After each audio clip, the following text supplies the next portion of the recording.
भास्कर जाधव ठाकरेंच्या शिवसेनेची तोफ अशी या कोकणातल्या नेत्याची ओळख. मात्र सध्या भास्कर जाधव चर्चेत आहेत ते त्यांच्या खदखदीमुळे. आता राजकारणामध्ये थांबण्याची म्हणजेच निवृत्ती घेण्याची भाषा ते करू लागलेत. कुणाची हाजी हाजी करत नाही म्हणून कमी संधी मिळते ही खंतही त्यांनी बोलून दाखवली आहे. भ्रष्टाचारी सरकारनं कामांना स्थगिती दिली पण त्यांना जाब कोण विचारणार असा सवाल करत त्यांनी विरोधी पक्षनेतेपद न मिळाल्याची खंतही बोलून दाखवली आहे. आता एवढं सगळं बोलून दाखवल्यानंतर भास्कर जाधव मोठा निर्णय घेण्याच्या पवित्र्यात आहेत का असा प्रश्न कुणालाही पडेल.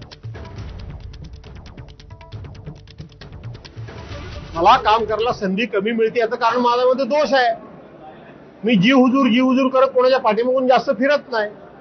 मी होईला होय कधी म्हणत नाही. चूक असेल तिथे चूक बोलण्याचं धाडस मी दाखवतो. त्यामुळे त्याची किंमत मला मोजावी लागते. पण त्यातून जर माझ्या पक्षाचा फायदा होत असेल आणि माझं नुकसान होत असेल तर त्याचं मला दुःख वाटायचं काही कारण नाही. मी जे करतो ते पक्षाच्या हिताकरता जर करत असेल तर त्याची किंमत मला मोजावी लागली तर दुःख वाटायचं कारण नाही. पक्षाकरता करायचं. 8 वेळा वेगवेगळ्या निवडणुका जिंकल्यानंतर आता थांबावं असं वाटतं. हा माझं वैयक्तिक मत झालं. हे कोणावर नाराजी किंवा कोणी मला निवृत्त व्हायला सांगितलं. माझ्यामध्ये लढण्याची धमक आहे. 2022 पासून ज्या काही घटना पक्षामध्ये घडल्या मला असं वाटतंय की प्रत्येक मैदानावर जाऊन लढण्याचं काम मी करतोय. हे नाराजीचे संकेत आहेत. ही नाराजी आहे. मी आहे त्या ठिकाणी ठाम पाय रोवून उभा आहे. ही नाराजी आहे.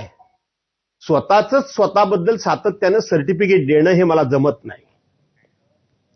तर भास्कर जाधवांनी सलग 2 दिवस नाराजी बोलून दाखवली असतानाच संजय राऊतांनी मोठं वक्तव्य केलंय. सत्तेची चटक असणारे थांबणार नाहीत असं राऊतांनी म्हटलंय. शरद पवार साहेबांचं उदाहरण ते देत आहेत, बरोबर आहे तेव्हाचं. पण तरीही त्यानंतर 2.5 वर्षांनी अजित पवार 40-42 आमदार घेऊन गेलेच ना.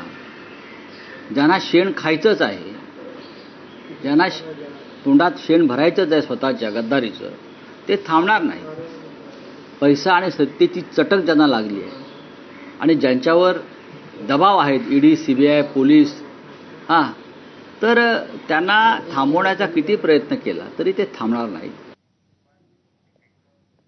तर ही खदखद व्यक्त करणाऱ्या भास्कर जाधवांनी आज एक मोठं वक्तव्य केलं. शरद पवारांना सोडून मोठी चूक केली असं मत मोकळ्या ढाकळ्या स्वभावाच्या भास्कर जाधवांनी सर्वांसमोर व्यक्त केलं. मात्र माझ्या वक्तव्याचा कोणी वेगळा अर्थ काढू नये अशी विशेष टिप्पणी द्यायला ते विसरले नाहीत. दरम्यान भास्कर जाधवांनी उद्धव ठाकरेंचं नेतृत्व आणि शरद पवारांचं नेतृत्व यातला फरक त्यांना अधोरेखित करायचा आहे का असा प्रश्नही या निमित्तानं उपस्थित होतोय. शरद पवार साहेबांची मी साथ सोडली. मी ती निर्णय घेतला तो चुकीचा होता हे स्पष्टपणे मी बोललो. तर काही लपून छपून मी आड पडल्यानं काही बोललो नाही. पण ह्याचा अर्थ मला त्याची आता खंत वाटते असा अजिबात नाही. मी घुसमटून जाणारा माणूस नाही. मी कुठल्याही पक्षात घुसमटणारा नाही. पहिली गोष्ट, मी पवार साहेबांना सोडल्याची चूक केली हे मी बोललो. मी नाकारणारा नाही. राजकीय माझी चूक झाली हे मी कबूल केलं. याच्यात माझ्या मनाचा मोठेपणा आणि प्रामाणिकपणा तुम्हाला दिसला पाहिजे. माझी कुणीही घुसमट केलेली नाही. मला कुणीही घुसमटत ठेवलेलं नाही. त्यामुळं मी पवार साहेबांना सोडल्याचं राजकीय चूक केली हे बोललो म्हणजे माझी शिवसेनेमध्ये घुसमट होते असा त्याचा अर्थ काढण्याचं काही कारण नाही. तर शरद पवारांची साथ सोडून चूक केल्याचं सांगणाऱ्या भास्कर जाधवांविषयी बोलताना खासदार सुप्रिया सुळेंनी सावध पवित्रा घेतलाय. भास्कर जाधवांसोबत चांगले कौटुंबिक संबंध असल्याचं त्यांनी म्हटलंय. तर चूक सांगणं म्हणजे त्यांच्या मनाचा मोठेपणा आहे असं जितेंद्र आव्हाडांनी म्हटलंय. असं काही वाटत नाही भास्कर शेठ नाराज आहेत किंवा असं काही. या राज्यातले महत्वाचे अनेक वर्ष संघटनेत उत्तम काम करणारे एक चांगले प्रशासक म्हणून भास्कर शेठ जाधवांची ओळख आहे.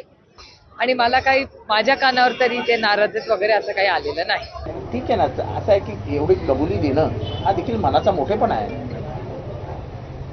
हा मोठेपणा आहे ना. आणि पवार साहेबांनी त्यांना प्रदेशाध्यक्ष केलं, त्यांना आमदार केलं.